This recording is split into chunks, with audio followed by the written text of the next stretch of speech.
لیکن عثمانیوں نے اپنی طاقت کے زوم میں تیمور لنگ کو وہ عزت نہ دی جس کا وہ ایک منگول حکمران کے طور پر حقدار تھا۔ اسی وجہ سے ان دونوں کے درمیان انقرہ کی جنگ ہوئی، جس میں عثمانی سلطنت کو شکست ہوئی اور وہ تباہی کے ایک ایسے دور میں داخل ہو گئی کہ وہ اتنی لاوارث تھی کہ اس پر حکمرانی کرنے کے لیے کوئی بھی حکمران میسر نہیں تھا۔ اس دور کو انٹرریگنم یا پھر وقفہ حکمرانی کہا جاتا ہے۔ اور اگر آپ اتنی دور کی مثال بھی ناپسند کریں تو عثمان غازی کے دور سے کچھ پہلے ہی ترکوں کی کرمانی امارت نے بھی منگولوں کے خلاف ایک بڑی جنگ کی تھی، جس میں انہیں شکست کھانی پڑی، جس کے بعد منگولوں نے ترکوں کے شہروں کو تباہ کیا اور اس خطے میں زیر زمین آب پاشی کی نہروں سمیت ہر چیز کو برباد کر دیا۔ تو ناظرین اکرام، عثمان غازی ایک بہترین سیاست دان تھے اور وہ جانتے تھے کہ منگول سلجوقی سلطنت کو 2 جنگوں میں شکست فاش دے چکے ہیں، ایک کوسہ داغ اور دوسری سلطان ہانی کی جنگ، جس کے بعد سلجوقی سلطنت 2 حصوں میں تقسیم ہو چکی تھی۔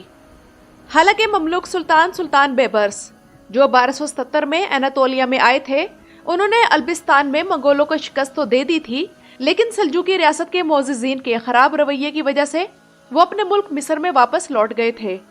تو اس کے بعد اناتولیا دوبارہ منگولوں کے قبضے میں آ گیا اور اس بار منگولوں نے سلطان بیبرس سے شکست کا بدلہ لینے کے لیے الخانی سلطنت کے حکمران اباقا خان کی سربراہی میں اناتولیا میں داخل ہوئے اور 2 لاکھ لوگوں کا قتل عام کیا۔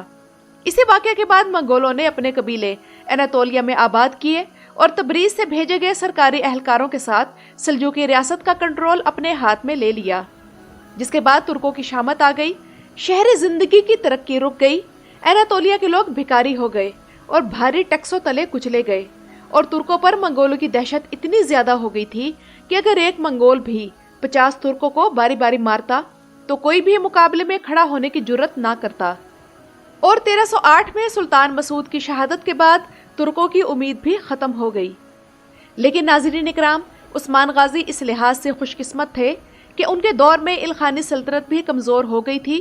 اور سرحدی علاقوں پر ان کی فتوحات کی راہ میں منگول تب تک رکاوٹ نہیں تھے جب تک عثمان غازی انہیں ٹیکس ادا کرتے رہے۔ تو یہ تو ہم اب تک جان چکے ہیں کہ عثمان غازی نے جو بھی جنگ منگولوں کے خلاف لڑی وہ سلجوقی ریاست کی سربراہی میں لڑی، اور انفرادی طور پر وہ صرف 5000 جنگجوؤں کے لیڈر تھے جس کی منگولوں کے سامنے کوئی حیثیت نہ تھی۔ تو عقل کا تقاضا بھی یہی تھا کہ وہ منگولوں سے لڑنے کے بجائے بازنطینی قلعوں پر فوکس کرتے جس کے تکفور سست اور عیاش تھے۔ اور ناظرین اکرام، عثمان غازی نے ایسا ہی کیا، اور انہیں ٹیکس ادا کرنا ایک سیاسی معاہدہ تھا جس پر کسی بھی قسم کی شرمندگی نہیں ہونی چاہیے، کیونکہ یہی اس دور کا تقاضا تھا کہ جب کرمان اور جرمیان جیسی بڑی ریاستیں منگولوں سے شکست کھا چکی تھی تو عثمانی امارت کی کیا حقیقت تھی۔ اس لیے عثمان غازی نے ایک طرف منگولوں سے صلح کیے رکھی اور دوسری طرف بازنطینی قلعے داروں کی ناک میں دم کیے رکھا۔ لیکن ناظرین اکرام، ایک ایسا وقت بھی آیا جب بازنطینی شہنشاہ اینڈرونیکوس II نے عثمان غازی کے خلاف الخانی سلطنت سے مدد مانگی، اور الخانی سلطنت نے وہ درخواست قبول بھی کر لی۔ اور پھر ان دونوں فوجوں کا آمنا سامنا بیفیوس کی جنگ میں عثمان غازی سے ہوا، جس میں زیادہ بڑی تعداد بازنطینیوں کی تھی، اور اس جنگ میں ان دونوں فوجوں کو شکست ہوئی اور عثمان غازی کو اللہ تعالیٰ نے فتح مبین عطا کی۔ لیکن اس وقت الخانی سلطنت کا حکمران غازان خان تھا جو اپنی ہی اندرونی شورشوں کو ختم کرنے میں مصروف تھا، اس لیے اس نے اپنی اس شکست کے بعد اناتولیا یا عثمان غازی پر توجہ دینے کے بجائے اپنی سلطنت پر فوکس کیے رکھا، اور یوں عثمان غازی کو کھلی چھوٹ مل گئی کہ وہ بازنطینی علاقوں کو ایک کے بعد ایک فتح کرتے رہے، یہاں تک کہ اپنی زندگی کے آخر میں وہ برسا تک پہنچ گئے۔ اور ایک مورخ عثمان نوری توپ باش لکھتے ہیں کہ عثمان غازی اناتولیا کی عمارتوں کے درمیان فضول اور بیکار تنازعات میں پڑے بغیر فتح کے جذبے کے ساتھ مغرب کی طرف بڑھے، اور ان کے اعلان جہاد میں ان کا اخلاص اس قدر نمایاں تھا کہ انہوں نے اپنے ارد گرد جرت، ہمت اور اعلیٰ کلمت اللہ کا پیغام بلند کرنے کی وجہ سے وہ حالہ بنا لیا تھا کہ جو بھی ان کے پیغام پر یقین رکھتا وہ انہی کا ہو کر رہ جاتا۔ عثمان غازی اناتولیا کا وہ چمکتا ستارہ تھے کہ منگولوں کے حملے سے تباہ لوگ اور ناکام سلجوقی ریاست کی تھکی ہوئی عوام ان کی روشنی کو اپنے لیے ایک نئے رہنما کی صورت میں دیکھ رہے تھے۔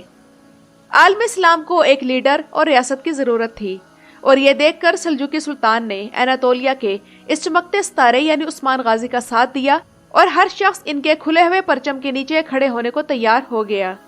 اس وقت سلجوقی علماء اور مشائخ جو منگولوں کے حملے سے منتشر ہو گئے تھے عثمان غازی کے پاس آئے اور ان کی بیعت کی، اور آخری سلجوقی سلطان نے عثمان غازی کے پاس جو پیغام بھیجا وہ یہ تھا: